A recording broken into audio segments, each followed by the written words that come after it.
Hi guys, my name is Natasha and welcome to my channel. Today I'm going to show you how I do knotless braids on myself using several tips that I've learned throughout the years to make them extremely neat, lightweight, and natural looking.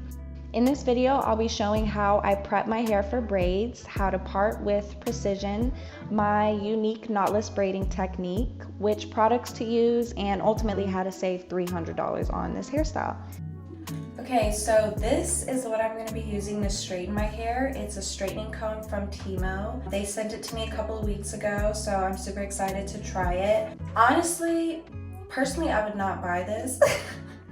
I'm just being honest because I feel like this would not work on my texture, so that's the only reason I haven't got it. But my sister used it the other day and she said it worked amazing on her hair, and we have really similar textures. So we gotta see what this thing's talking about. Oh, it came with a little detangling brush too. Cute.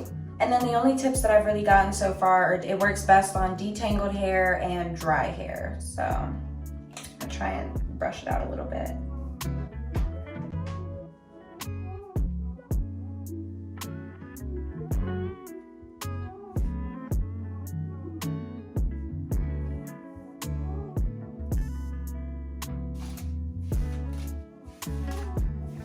The brush works pretty good too.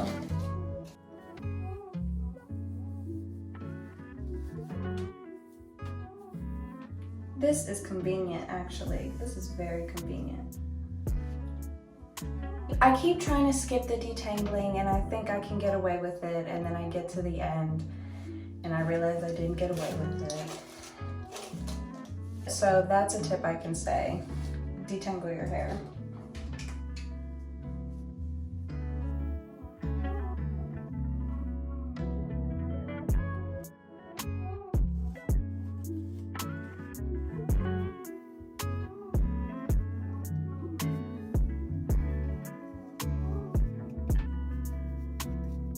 I just remembered.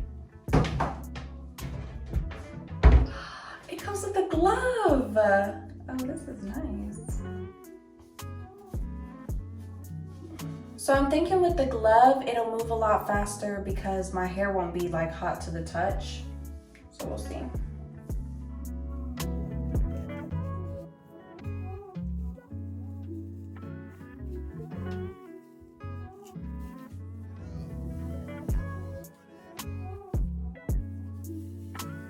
Also, it's really nice that this part's not hot because I can like put it on my face, you know, and get really close.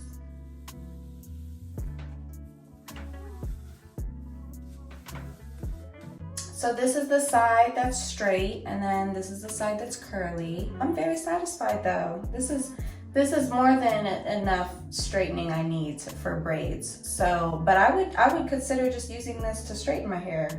I like it, I'm pleased, it's cute.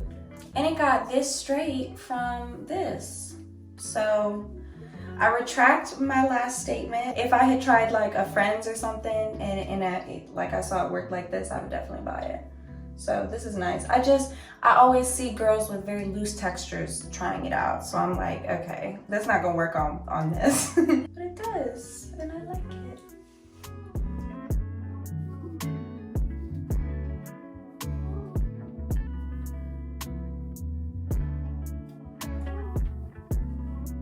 Oh, I forgot my glove again.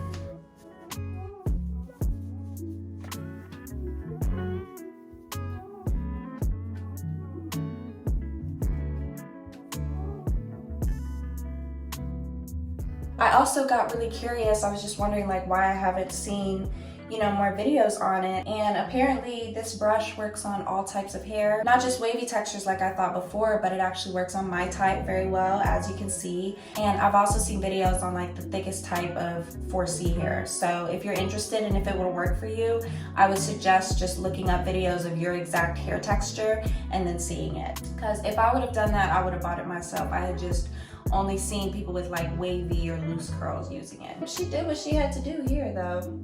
Yeah, this is nice. So the one con with this is that if you don't detangle your hair before, it can end up like pulling out your strands. So just keep in mind, this is a straightening comb, not a detangling comb.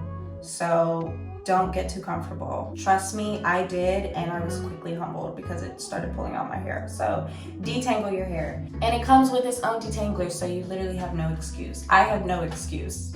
This is me, don't be like me. All in all though, this was awesome. I like it. The glove definitely helped, you know, just like move it along faster so I could hold the pieces that were hot. And I think it would have taken me twice as long to get these results if I used a blow dryer or just a plain flat iron. So I like it. I like it. I like it. I would use it again. I would buy it too.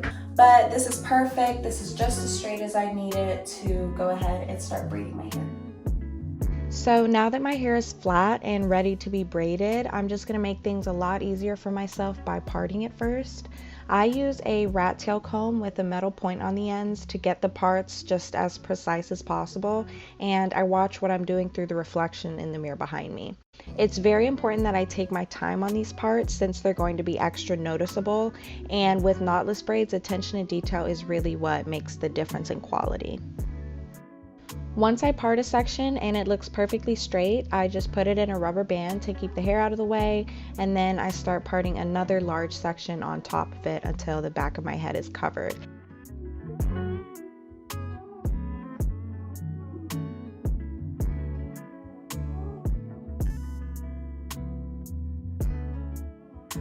And now that my hair is already pre-sectioned, it should go by a lot faster because I can just part it as I go and knock a section out at a time. So these are the first two sections that I braided, and now that I have my system down, I'm going to show you up close exactly how I feed in the hair to make the braids look as flat as possible. So there are a couple steps that I do out of the ordinary just to make my braids extra flat, and the first step that I do is feed in the braiding hair only after I've braided my natural hair down about 1.5 inches away from my head. The second step is to feed in several tiny pieces. The smaller the piece that you feed in, the less noticeable it is, so you don't want to take shortcuts or get lazy because it will definitely show. Constantly picking up hair pieces can definitely get tedious, so a helpful tip that I use to speed up the process is just setting up the braiding hair on a counter or a cabinet like this so that I can just easily grab and go. So again, I braid my natural hair down about 6 or 7 times, take a small piece of hair and place it behind the braid since I'm braiding underhand. I attach those sections on the outside, add a little bit of edge control, and then braid it down a few times before adding in another piece. For each braid, I add about 6 strands of hair, then braid the rest of it down and trim any loose hairs that may stick out at the end. This is the final look of the braid, and as you can see, following those 2 steps of braiding your natural hair down first and then adding multiple small pieces makes the transition invisible and keeps your braids as light and natural looking as possible. These are micro braids, which are the smallest I've ever done knotless, so if you're having a hard time, seeing what my fingers are doing, I have a beginner friendly tutorial on my channel that shows 2 different feed-in methods in detail. So if this is your first time learning how to feed in hair, that would be a great place to start. So again, I add a piece of hair from the back, hold the outside pieces together, and then continue braiding down before adding in another piece.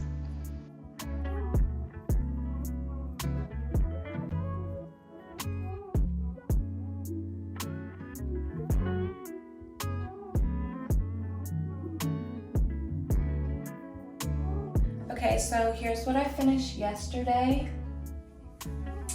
These.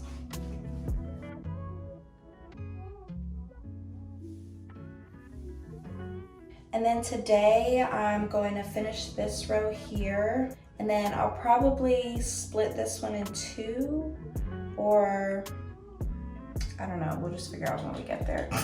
So this is my first time straightening my hair before braiding, and this is game changer. I feel like my braids have never looked this flat in any of the other videos I've done, or even on clients, like when I braid their hair. I don't know, I have never seen braids like this. So straighten your hair first, that's the key.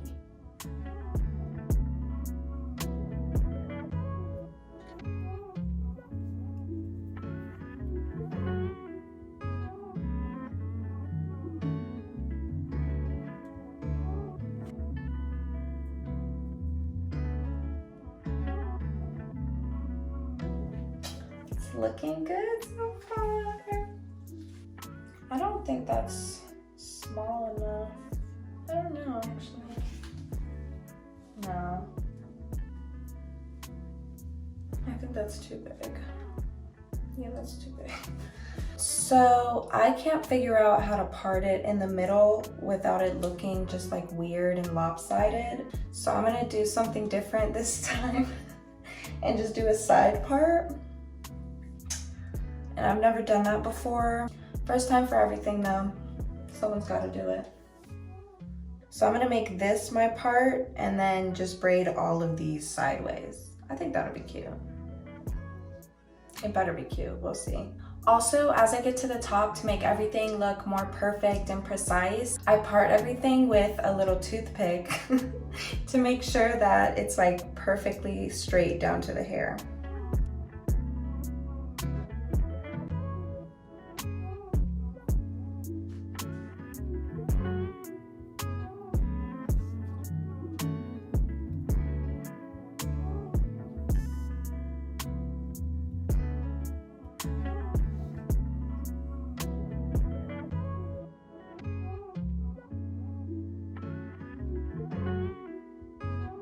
Okay, so now that I've finished actually braiding, the last two steps are just to set my natural hair that's on top and then dip the ends in hot water. So normally I would use mousse, but this time I straightened my hair and mousse has water in it, so I don't want to make my hair frizzy or curly with mousse. So today I'm going to try this Pump It Up Styling Spritz. It says it freezes hair in place, so we'll see what this is talking about.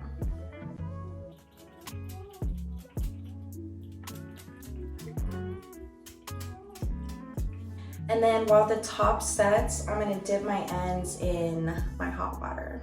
Also, I like to put a little bit of baby oil in my hot water because it makes my braids shiny and it like rubs off of my skin. It's just great. Just trust me on this one, it's great.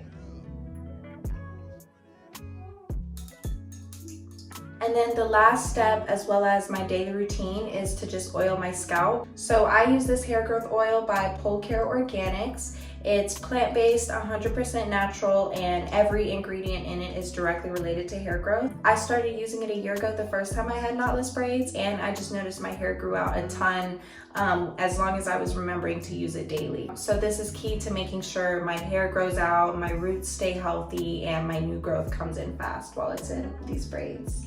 And it's Black owned and it's female owned. So Pulcher Organics.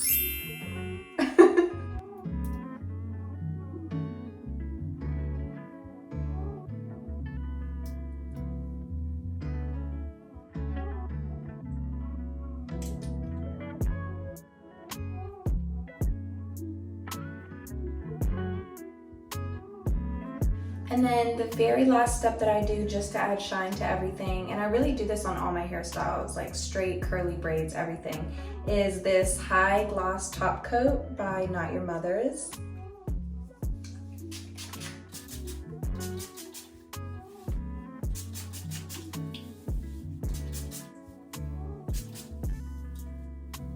Alright, so these are the final results, and even though I planned to do a middle part, I really like how the side part turned out. It's different, it's classy, and I've never tried it before, so cheers to new things. Really quick, just to answer some frequently asked questions from some of my other braiding videos. This is the third time doing these braids on myself. I have a total of 55 braids on my head, but I only use less than 1 pack of hair, which should tell you how light it is. It took me a total of 3 days to finish, the first of which I just spent parting because that's the most difficult part about doing this style on yourself. And then for upkeep, I just sleep in my scarf at night and then use only oil on my roots to avoid product buildup. If you enjoyed this tutorial and want to try it out for yourself, I would love to see pictures, and you can send them to my curly hair page on Instagram at curly.strands. Let me know if you have any extra questions in the comments, and I'll leave links to all the products that I used in the description. Thank you again for watching, and I'll see you in the next video.